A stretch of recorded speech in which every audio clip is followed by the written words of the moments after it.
The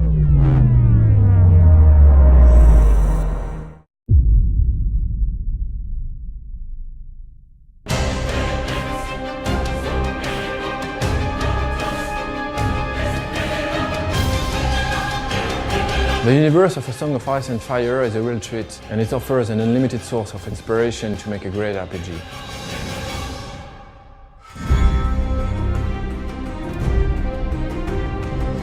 We started contacting George Martin 7 years ago and tried to adapt his universe to create a role-playing game. When we started working on the game, the TV series was only a rumor. So we created our own environments and our own characters, but always with total respect for the universe of George Martin. The challenge was to create characters who fit with the Song of Ice and Fire universe. We wanted them to be anchored in the existing world. It was really important they had their friends, enemies, their own families, their own story and past. If you had played famous characters from the original novels, there would be no surprise, no choices, as you would already know how it ends.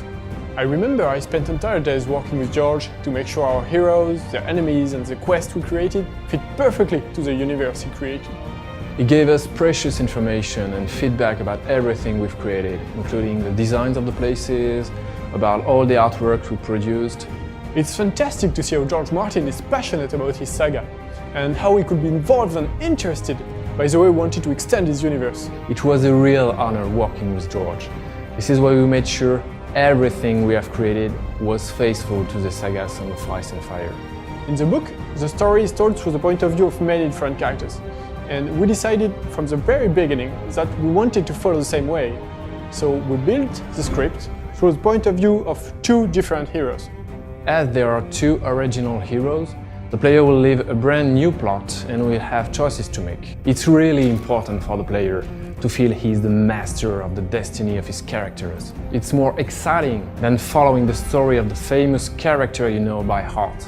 The choices of the player will have dramatic consequences on his adventure in the short term, but also in the long term. At first, the player will live the story of Morse, a ranger of the Night's Watch. Morse is a skin changer, able to send his mind directly into his dog to control it. A lot of gameplay sequences and also the battles will turn really interesting thanks to this ability. Morse is a grim guy, a dark type, he's not super friendly, he will often choose a brutal solution. The player will also embody Alistair Sarwick. Alistair is a red priest. He is more diplomatic. He is the one who takes time to discuss and tries to find a solution to problems using his brain. Alistair can also use fire. It's not like casting fireballs, but you will love flaming his weapons using oil or wildfire. He's more into tricks and dexterity battle style. The player will live the destiny of these two heroes and their epic quest, along a story following the course of the first novel, A Game of Thrones. We hope you will all love visiting Westeros, and honestly, take care if you cross the path of Cersei Lannister, Lord Varys or Jorah Mormont. And be sure, choices you make will have consequences.